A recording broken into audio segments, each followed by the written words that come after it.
This is K-Rockcast, the podcast where music and perspectives collide. I'm Anne, a music lover who's the ultimate fan.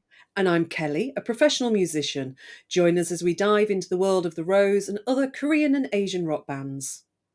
Sometimes we'll agree, sometimes we'll wildly disagree, but what's guaranteed is a passionate, hilarious, and unfiltered conversation about the music that unites us and the bands that inspire us.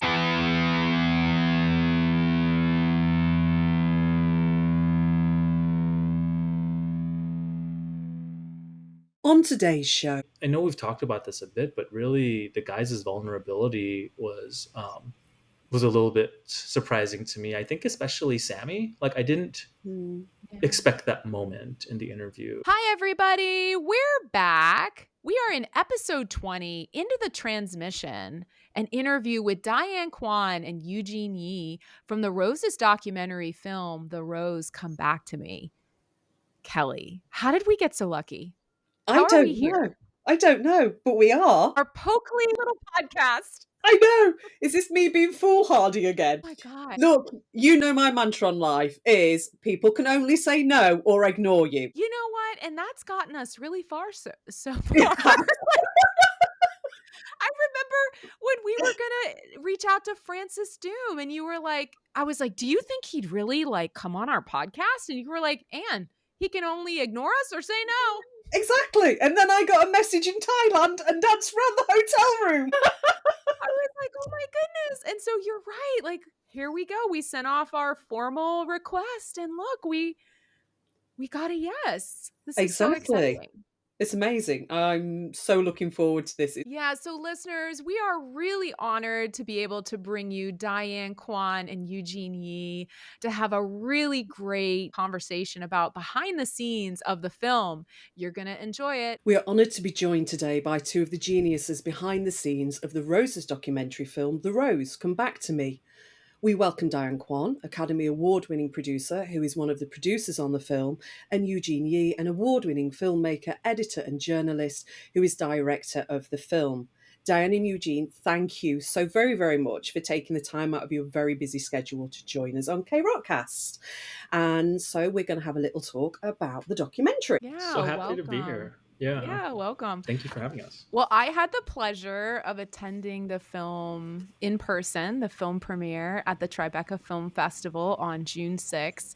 And then Kelly and I covered your film in our episode Into the Tribeca, which I'm really proud to say is now our second most streamed episode in such a short time since we released it. So it really shows you the level of interest that our listeners have and just learning more about the film. So again, we're really excited and honored to be able to dive in a little more behind the scenes. One, just really honestly, congratulations on the premiere of this film at the Tribeca Film Festival, as well as winning second runner-up audience award. Yeah, thank you so much.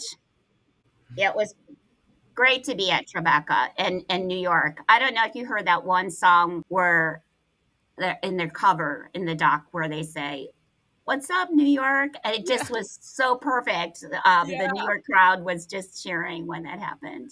Yeah, that's great. So Diane, tell us how you first learned about the Rose and how the interest in their story came about. Well, first of all, thanks so much for having us here. And I enjoyed your podcast about the documentary. So I'm happy to hear that it's so well streamed. But I was having dinner with Janet Yang, who is one of our EPs on the film. And we were just brainstorming new ideas for documentaries. And she knew James Rowe, who's the manager of the Rose. And she was talking to him and he said, we just signed this new band called the Rose. And the more she learned about them, the fact that they had been part of the K-pop system, training system, but then dropped out to follow their hearts and do the kind of music they wanted to do. She thought it was a great story. Like, what happens to folks who don't go through the whole K-pop system after all? So when she presented different ideas to me, I love this idea of following, David Goliath story, basically, someone who decides to drop out of what is expected of them to pursue their dreams and to do it their way. And then the second thing I really appreciated was learning that their message is about healing. Mm. And to me, that is important, is to not just have a music doc that's fun, and which is great too. You want it entertaining and fun, but also to have some message in the documentary. Yeah. I feel like they have like the best underdog story. They And really everybody do. loves an underdog, right? It's something that everybody can kind of get behind. Yeah. Yeah, I love underdog stories too. And I love that, as young people, that hopefully encourages other young folks too who are trying to figure out what they want to do in their life. It's not to be afraid to pursue their dreams and to follow their hearts. Yeah. Yeah. So, Eugene, what was the moment that made you say, this is the story that I really need to help tell? Well, I'll always pick up a call when Diane Quon is on the caller ID. So there's certainly that. We had the fortune to work together on a previous project as well, where I was part of the edit team. And so yeah, I mean, I think just wanting to lean into that collaboration, but also as she was telling me about the story, to go back to your original question, almost immediately, because Korean rock has just been something that I've been listening to my whole life. Like I grew up in Los Angeles, and so there's K-pop everywhere, and K-pop is great. We love our K-pop, but every time I would hear a rock song, I would just sort of like resonate with it on some visceral level, just because it was so unexpected. And I love rock music to begin with, but then it's like, oh, this is something that's coming from somewhere else. That's not like from the system, and so what's the story behind that? And so as I got to know more about the Rose, I mean, these are guys who have had almost every curveball that can be thrown at you by the Korean music industry, like thrown at them. And yet they persisted. They continued on their path and were able to take it from, like busking on the streets in Seoul in Hongdae to all the way to the outdoor stage at Coachella. And there's just something so inspiring, like you all were saying, about that David and Goliath, that underdog story, as well as kind of the fellowship that the four of them had all formed in terms of like working together and staying together through everything, and the fact that they were willing to talk about all of it. They were so like willing to be open about so many aspects of their experiences, and that candor is something that, I mean, let's be real, like doesn't always come across in music documentaries or in documentaries with public figures. And that's just such a rare gift when you're in the privilege of being in a position like we were in, where it's like someone wants to tell their story and tell it with a degree of candor, honesty, and openness that is just totally goes past what's the norm. And so yeah, fast forward to now, and here we are talking to you all. Yeah, I think that candidness is something that fans of the Rose just always appreciate. They're very transparent, they're very real, and that comes through in their music and some of the really tough topics they're willing to talk about through their music, but also just in them and their personalities. They're very down to earth. They're very authentic, genuine people as well. So I think that's part of what just kind of gravitates people to them. Yeah. And I think, in that clip that you all have, where I believe, like from one of their recent shows, where I believe it's you, Anne, like asking Usung from the Right. audience about the doc, and you're kind of Right. having this like back Yes, and I forth. did. Yeah, I did get to have that exchange with him, which was fun. No, Yeah. it was such a great clip to see, because he's mentioned this in other places too. Like Sammy's like, one of the things that he said is he wanted the doc to go even deeper, and I think that Yes. just tells you so much about how open they were. And there's only so much story you can fit into, like 90 minutes or Right. what have you, and only so many layers you can explore. But yeah, that just sort of speaks to, again, like how much they wanted to share their story and how much they're willing to share. Like it's just so uncommon, and it's a credit to them, truly. Yeah. Yeah. Yeah. So, Diane, as a fellow woman, we're very interested in how you got into the industry and how you've dealt with the obstacles of actually being in the industry and being a woman in it, because obviously we know it's very definitely a man's world with most things. Yes. Yeah. No, I actually, this is like my second career producing. I've been producing for the last almost 10 years, documentaries. But before that, I was mostly in marketing at NBC and then Paramount Pictures for a long time.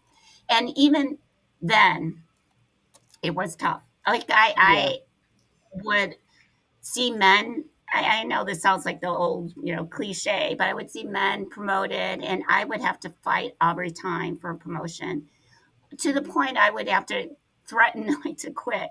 Um, and then they go, okay, we'll promote you. It's like you have to be that desperate to before they would make that change. And then you see the more the subtle ways, like I would walk into a meeting, um, and people would right away assume like, can you get the coffee? I'm like, Yeah. just Right. because I'm the woman in here, and it doesn't mean anything. But I was the vice president, so I was like, this is Mm-hmm. something I'm always having to push. And I Yeah. think the other, on top of being a woman, was being Asian too. I think that was also um, trying to prove myself in a creative world versus the stereotypes of, are you in the finance department or IT department, computer. It was also always a thing that I felt like I was working at. In terms of producing, though, it's been interesting because, especially independent film, it's a lot. There's a lot of women producers, and I think it's because this sounds horrible, but we're just uh, willing to like put in the work as a producer and do all the legwork. I don't know. It's that also sounds stereotypical, but women are just such great organizers and such problem solvers and are willing to work the extra mile. So for documentaries, you'll find there's a lot of women producers. On the other hand, still getting like the some of the jobs, it still tends to go to the men. So it's something that's always dear to my heart is like talking about it. Also trying to bring stories of marginalized communities and BIPOC communities is always important to me, and also working with emerging filmmakers from BIPOC communities is always important to me too. So my goal is like, how do I keep helping it move forward? That's amazing. That really is amazing. I love that. Yeah, that Thank is you. amazing. Eugene, I'm going to kind of direct this first to you, but then Diane, I'd love your perspective on this as well. For me, watching the film, Eugene, there were several really emotional points.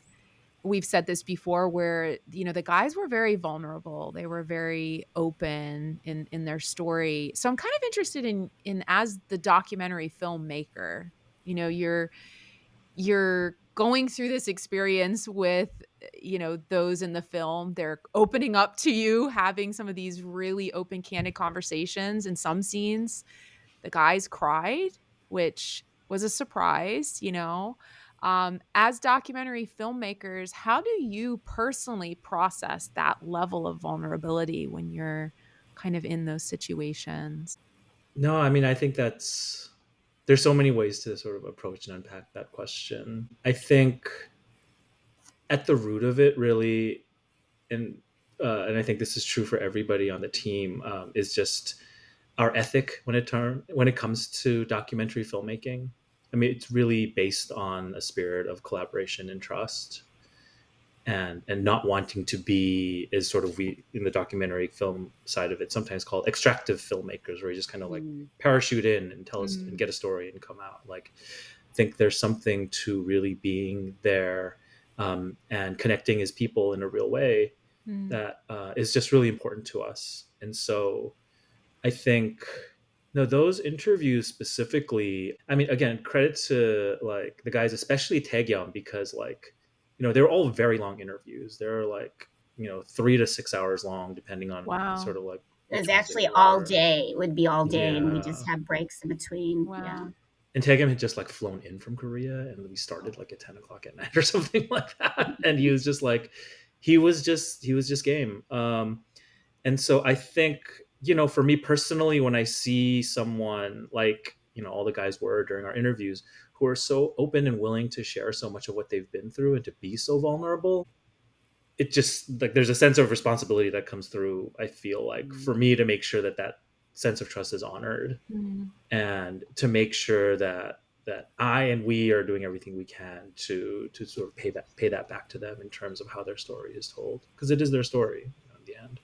Yeah, I think one thing you said in a recent interview I watched was it sounded like you did these interviews after a point you guys had been building some relationship with the guys. It wasn't like this was the first thing you were filming with them. And so I think, again, it's a testament that you would put that time in first to build comfortability and relationship between your crew and each member of the Rose, and that they felt a level of trust, to be able to open up. I mean, for someone like Taegyum and Usang that got emotional, that must have taken a lot for them to feel that comfortable on camera to be able to be that vulnerable.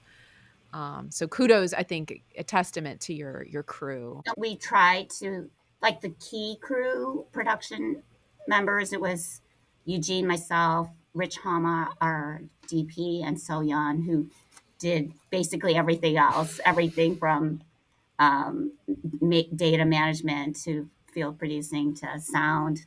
But because we were basically the same crew every time, they got to hopefully, got to trust us, like Eugene said, and got to know us, whether we had a camera with us or not, just so that we could build that relationship. Something else that we always promise them is that they could see the film before it ever goes out, so that we knew that they were comfortable. Because, I mean, we didn't want to just have like a documentary that's all just great and promotional. I mean, I think this is why the film resonates with people, is because the fact that they go into these topics that often young men don't talk about. I think that was important. Um, and thankfully, what they saw, they were okay with. And again, I think that helped with the trust too, knowing that they knew that they were going to see it before the rest of the world. And there were many even deeper things, not even deeper things, but different scenes that we didn't put in. And just trying to be respectful of what worked or didn't work. Yeah. Oh, so kind of keeping on that line of the mental health that we've said, that in our podcast, we have an episode, Into the Dawn, where we dive into She's in the Rain. And we talk a lot in that episode about how candid the Rose has been throughout their music, particularly in that song, with issues of mental health. And I think, again, the film, particularly with Taegyum's story, went in far more detail in his struggles. And I think what I appreciated, and we said this in the Tribeca episode, was I think it was presented in a very respectful way and not sensationalizing his story. So Eugene, as a filmmaker, how do you ensure you achieve that kind of presenting that in a respectful way and not sensationalizing it? I mean, I appreciate just sort of this topic overall with the Rose, because like you said, it is so unique how open they are about it. Like they, like in South Korea, like kind of like here, like, mental health and healing are sort of trendy topics to talk about these days, but not everybody sort of walks the walk as well as the Rose does.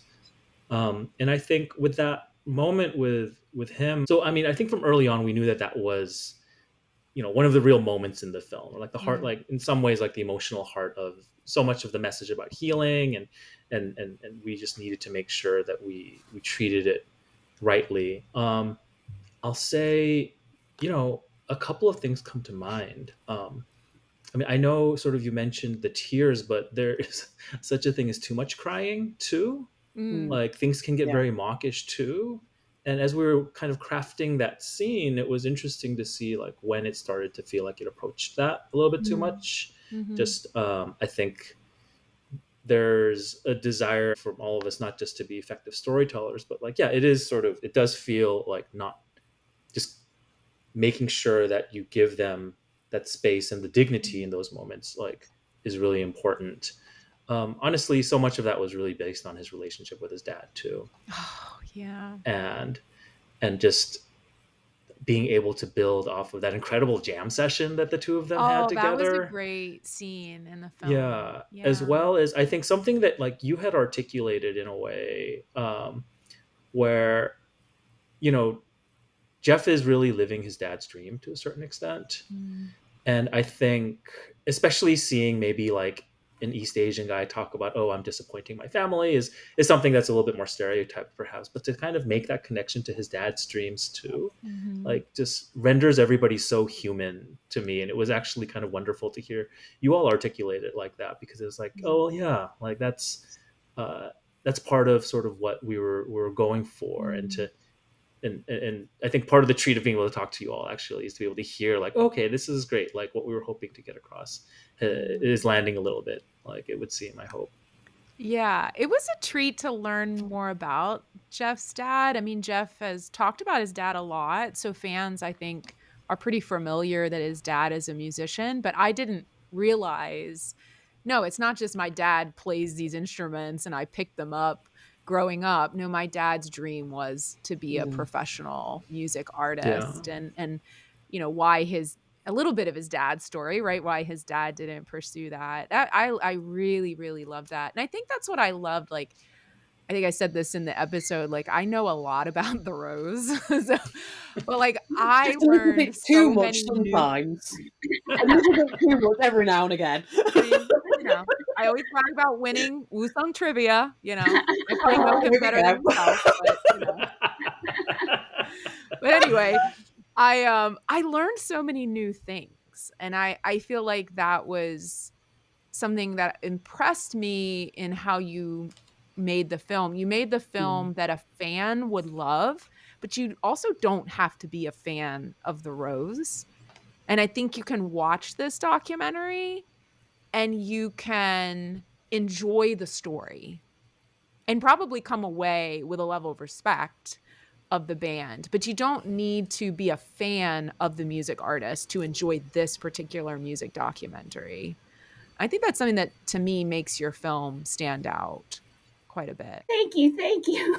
That's very gratifying to hear. Hopefully we can use that as a promotional Why this is why I keep tagging Disney Plus and Netflix. And they're Come probably on, like, who Netflix. has Transfer account that keeps tagging us? But like, I just feel so passionate that this film needs distribution because so many people, not just fans of The Rose, to me, it's a story that would resonate with so many people.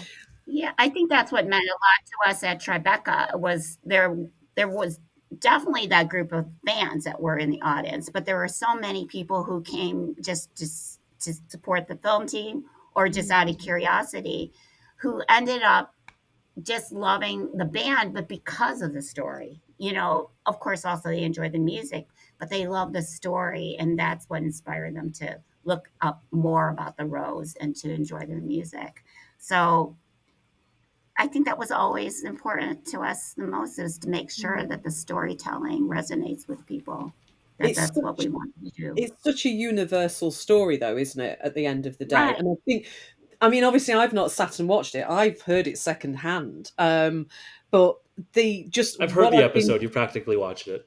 Yeah, pretty much. I got a full debrief at 4 o'clock in the morning. I was thinking, why is my phone ringing? What's going on? I thought it was like a family emergency. No, it was just Anne. It might as well be a family emergency. But yeah, I mean, just that universal story and the fact that the guys just appear to be so open and honest about everything. And who can't relate to that? Yeah.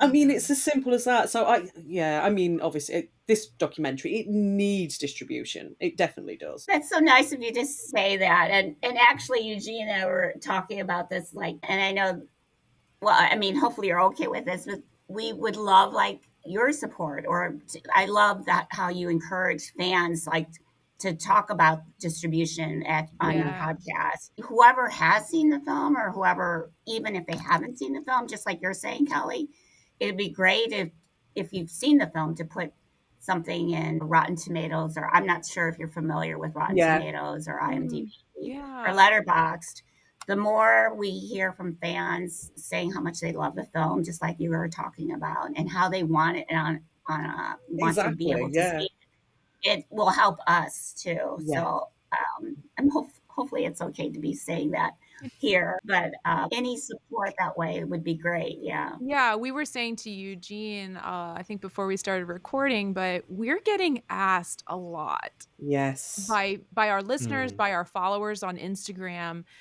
what they can do, how Yeah. how does this get distributed? How does it get picked up? What can we do to help? Like, we're getting asked that a lot. So that's That's actually great. something we Yeah. wanted to That's ask you fantastic. guys. What can we share to our listeners of what can fans do to try to support the Yeah. Rose with this? So Yeah, no, that is like a real thing that could help us a lot, is to go to the Rotten Tomatoes website and write a review. The critics write reviews, and we've gotten great reviews from critics, but there's the other side of having fans Yeah. also write their reviews. And IMDb, it's you can write a review or you can just rate it, 1 to great. 10, and the more we can say that it's rated high, that Oh, really great. helps the Yeah. film as well. Yeah, We'll definitely add some links in to get people to do that, and towards the end of Yes. the that's actual great. Yeah, podcast. we'll Thank push you. that out across Yeah. our social media sites. Thank Hopefully there you. isn't a character limit on my review, so I can This is gonna go on forever. That's so funny. No, So but this is like the passion that you all have is just so, it's honestly, yeah, like I find it very inspiring. I think we all find it really inspiring to see the Yeah. kind of like devotion and passion that like the Rose inspires, but also just, I don't know, you also sort of so reflect kind of the Black Roses and sort of the innate like kindness and sweetness and good naturedness of the fandom. I mean, there's so many different fandoms out there these days, but the Black Roses that we've met at screenings have just been just so wonderful, like truly, like there's just, and I wish, like, I don't know, I wish we could write like a little dedication to all the ones that we had a chance to meet like over the Yeah. course of screening at Tribeca, but it's just been like, to engage with that community has been really, really something else. Yeah, that's great. So the film included a combination of interviews and archive footage, and then obviously we've got performance clips because obviously it's a music documentary, and then you've got animation in there. Now I get quite excited about animation. I'm a bit of a sort of geeky nerd. We'll go down that route. I'm just going to leave it there. We'll just leave it at that point. A So, nerd, not a dork, right?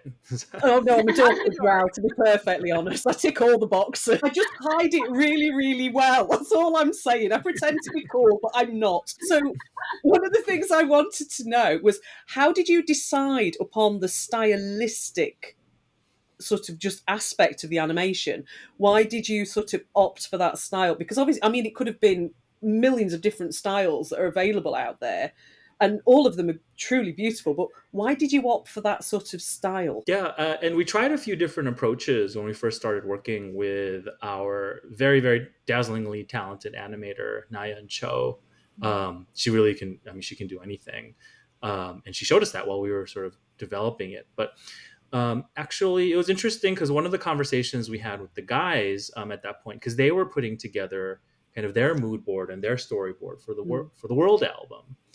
And the World album is very much like a return to their roots and that sort of thing, and sort of childhood is like a really strong theme in that album and in the art that surrounds that album. So I think having those conversations, thinking of that, we just started wondering, well, so many of these moments are about going into the past and trying to sort of explore things either through a nostalgic lens or some other lens. Let's see what we can come up with that has that kind of aesthetic and approach to it. And we talked to Nyan about that, and this is sort of what she came back with. And I think we're all just very pleased with that. I mean, I think from the beginning, like Diane had always wanted to have animation in there, and I was totally on board with that too. And so to see it come through together in a way that kind of reflected all of these conversations and had a bit of that collaborative spirit to it was something that was really, really rewarding to see. Because I love the animation too. And I'm a big animation fan as well. Yeah, Yeah. actually, the idea of animation first came when Leo was telling the story, in my mind at least, like kind of crystallized, was when Leo was telling the story of how he was busking in the rain and decided, I'm just going to play the songs I love versus Mm. what you're told to play.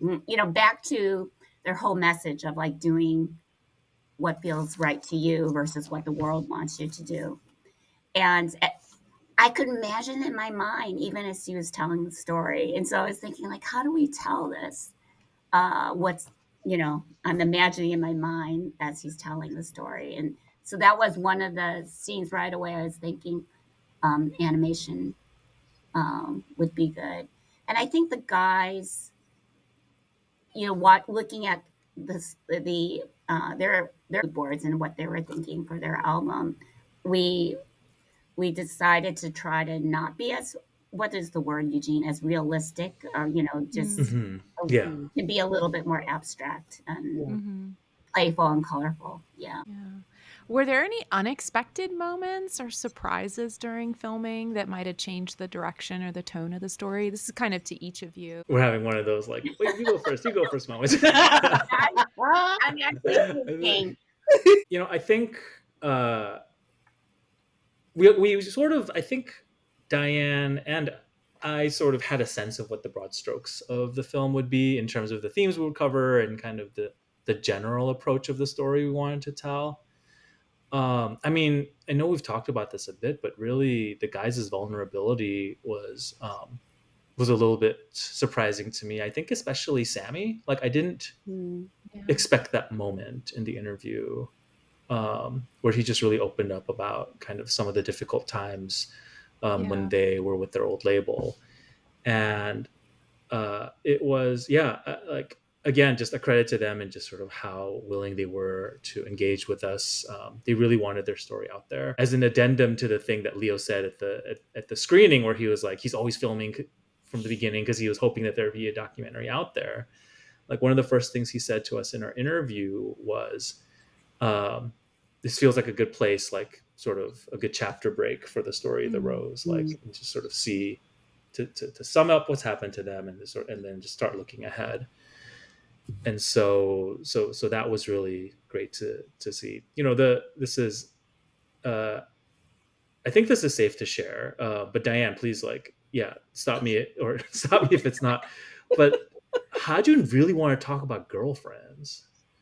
Like he really want to talk Gotta about watch them love. drummers, man. Yeah, Yeah. right. You're a dangerous I breed. mean, and you see the gun show that he's bringing to each performance, and it's just like, yeah, no, I get it. But he really wanted to talk about that, and it was interesting. Because obviously, as you all know, that's just a topic that isn't really approached by Right. most Right. East Asian artists, period, I believe, but especially Right. stuff like South Korean artists. And to see how much he wanted to talk about love and girlfriends and how unfair he thought it was that he wasn't able to sort of like be a young person, be a young artist, and be inspired by love and the people in his lives. I mean, it was funny because he asked me to sort of prompt him with a question about that, and I was like, okay, so all right, so let's talk about love a little bit. And sort of he said his piece, and then we had to take a break to change cards on the camera or what have you. And I saw him sitting there, and he was like, I think I have more to say. So can you ask me about love again? I mean, it's it's so Hajun, and I appreciate. I actually appreciate in your coverage of the film, like you talking about sort of his humor, Yes. because I Mm. think he is like low key so funny. He He's is hilarious. so Yeah, funny. He he's really is. hilarious, and I think you really see that in like the photosynthesis episodes too. Yes. Yeah. But like with him, it's like I feel like it's unfortunate because part of having most of your fandom be overseas means that a lot of your interviews are going to be in English or Mm. not in Korean.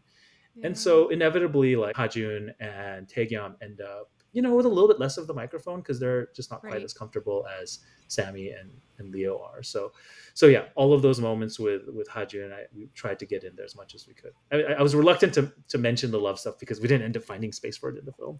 Yeah, I was gonna say, did it just not fit in kind of the bigger arcs you wanted to hit on? Yeah, Or it there's was just that. not enough Yeah. time, probably. There's just not enough Yeah. time. And like, we Yeah. wanted to tell the story of the Rose. There could be a whole mini series where the Rose opines on Korean society and their lives as Korean entertainers. And I think it would be Yeah. so compelling and so fascinating. Mhm. But yeah, we wanted to make sure we told the story of the Rose. Yeah. And so this is where we ended up. Diane, how about you? Again, any kind of unexpected moments that you felt like maybe changed the direction or the tone? I don't know if it changed the direction of the film, but I think something unexpected to me was their new album. Just seeing the songs from the past album, and then being with them at Coachella where they were writing new music. It felt like they were, working with other producers and coming up with different music that's more on a come back to me kind of feeling. And then when World came out, you see that they do go back to their roots, and the music is back to being very reflective, and it's just the four of them writing and all. So I wasn't expecting that, but at the same time, it kind of made sense to me because they always end up doing like what feels right for them in their heart. They felt like they wanted to go back to what felt true to them, at least at this moment. I'm sure they'll go back and do some bigger songs as well. But at this We're point, expecting that. even if other people expect them to do this or that, at this moment, this is what feels right for them. Yeah. I think too, we've said, Kelly and I've talked about the World album prior to our deep dive, but that I'm really proud, again, just it's kind of who they are, that they're talking about topics, not just personal topics and their own, again, internal, struggles, but also what's happening across the world. Yeah. And taking a stand and a message, putting a message out around that, which is always, it's something that's very, very brave, especially in that yeah, sphere, because it's something that's completely ignored, isn't it? So to go out and actually make sort of an actual stance is unbelievable. Right. And we are, as a fan base, I think we're all so proud of them for doing it. Yeah. So I think we've got one more question, and this will obviously be to both of you. Was there a particular moment or a scene in the film that you're most proud of, whether that's artistically or emotionally? I will go first. I think, so much about being like putting together documentary films is about, the happy discoveries that you make and then working with folks who can help really bring that together. And I think, the scene where Seesaw is being performed at the Seoul performance of the Heal Together tour, and Jeff, like Taekyum, really breaks down during the performance of that. It's like it's so many aspects of what I love about documentary filmmaking coming together, because the footage is fan footage for a bunch of it that captures that moment in the song where it goes from just Jeff singing alone to the rest of the guys coming in. And I think from very early on, we all saw like, oh my God, it's extraordinary. Like this fan footage is actually able to like capture what the song is about, which is about the guys sort of all coming together to hold Jeff up. And so you have that moment, and then you had David Simpson, our amazing editor, kind of craft that into a scene that sort of had coherence and sense and emotional valence in a way that just came together so beautifully. Like it's just, it remains one of my favorite parts of the film, and something that, it's hard not to tear up at even now. I can imagine. I was going to say the very same scene. Okay, so rewind. Let me think of a different scene. It's so, when we first saw that scene, when David edited it, it was just reminded me why I wanted to make this film in so many ways. And where you So not because we just speak about what he was going through and the fact that these guys are helping each other, but it really also showed the brotherhood of the four and how much all they've gone through and how yet, they're supporting each other and wanting Yeah. to support each other in any way they can. It meant so much to see that scene going, yes, this is why we're making this film. Yeah, I think, maybe an editor is another genius behind the scenes that a lot of Mm, times fans and watchers of film, I'm sure all of you that are behind the scenes in film value the work of an editor, but for me, the average person that watches movies and film, I probably don't think about the editor. But I felt like when I was watching this film, I think I said it a lot in my review of how poignant the way the film was edited to move the story. I mm, think your both of your favorite scene is an example of that, but also the scene, if I can share, the one that moved me like the most, and I think I got emotional when I talked about it in the review, was that scene where Woo-sung's talking about the drug charge, and the way your editor showed us a visual of a behind the scenes at a concert, but then Woo-sung's audio interview of what he went through of talking to the parents, that was so moving. It was Mhm. so moving, and just the way your editor created that scene of kind of mm, these 2, 'cause, I don't know what that concert was, but it wasn't necessarily in relation to what Sammy was talking about, but the way they Right. connected them so well, it gave you this visual of seeing him alone, Yeah.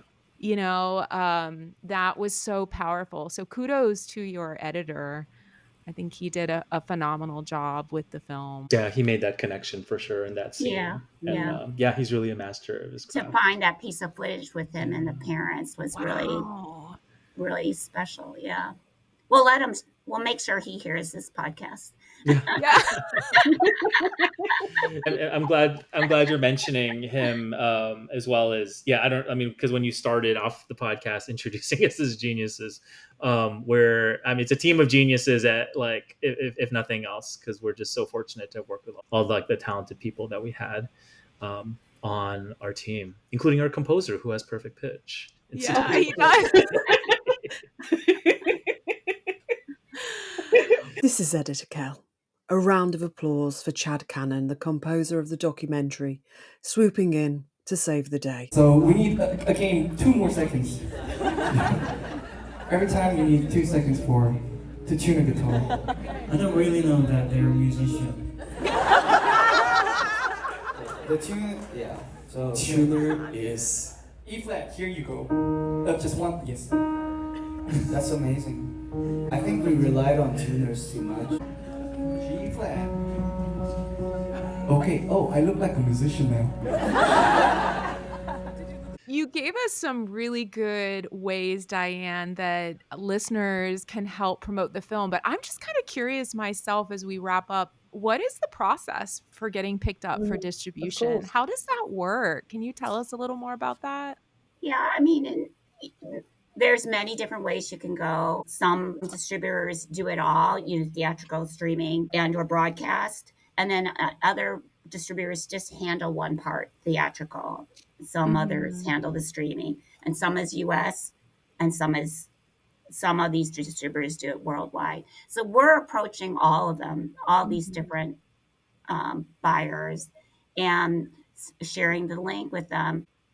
A big thing will be, is there audience for it? Yeah. Number one, they have to love the film, but number two is they want to make sure there's an audience for it. And that's why having fans help us in this way will help us a lot. And even the stories about, I brought a friend who knew nothing about Rose and fell in love with it. The story, the most, like you were saying too, Anne, I think that's really important, stories that we can share with buyers. And then hopefully eventually, after we're in this next year, that one of the folks or many different buyers will buy it so that we can be in US and global. And we want to be global because we know there's such a big fan base all over the world. Yeah. Yeah, it's such a unique thing with the Rose. I mean, Kelly and I were brought together through their music from two different continents.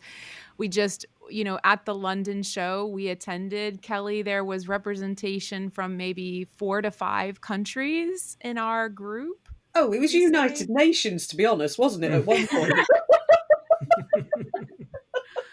Yeah. Yeah, it's such a unique thing how their music brings people together from all different nations, cultures, languages. Mhm. All right. Anything Yeah. else either of you want to share as we wrap up today about the film? I don't think so. Just thank you so much for Yeah. having us and for just appreciating the film and what we were trying to say. I could see that it came through, and that means a lot to us. Yeah, absolutely. I mean, I think, though, I think we're both grateful that the film works for fans and non-fans alike. Mhm. But for you two as fans to have been able to hear your response to the film has really been like a special treat. I mean, normally, like, a film goes out there and you'll read a review or see some comments or something like that, but to actually hear your episode about the film and just kind of go beat by beat, moment by moment through it, and you really hear what your reactions were, was really like a rare and special privilege. So thank you for just sharing all of that as well. And I hope that folks will come out and see it when it becomes available more locally. Fingers crossed that we'll get it out there. I'm sure it will. Yeah. Thank you both. Thank you so much. All right, everybody. That was a great interview with Diane Quon and Eugene Yi from the Roses documentary. Join us next time. We're going to continue with our deep dive of part 2 of the World album and go through the rest of the songs on that album. Kelly, I know we had a deep conversation for part 1, and I know we're going to get into songs like Slowly and Nevermind and Ticket to the Sky. I think there's a lot more to dive into. Oh, episode 2 is gonna be even deeper, definitely. I know, I might cry more. Oh God, Okay. no. Just can you make sure the tissues are ready before you do it, please? I know, I can't help it. Their music is just so good. I know, yeah. Or don't want snot bubbles again. That's all I'm saying. I had to edit those out. All right, listeners, please rate our podcast. Leave us comments about this episode. We'd love to hear your feedback. Follow us if you don't already on social media, Instagram, TikTok, and X. We are at KRock_cast across the board. Click here to subscribe. We are newly on YouTube, so it gives you another way to check out not just our great reels and shorts, but also hear these episodes in a new platform. Along with subtitling, we're working on adding subtitles in multiple languages to give more access to our listeners. Email us at krock.cast@gmail.com. And don't forget our website, www.krockcast.com. See you in the next episode. Bye-bye. Bye.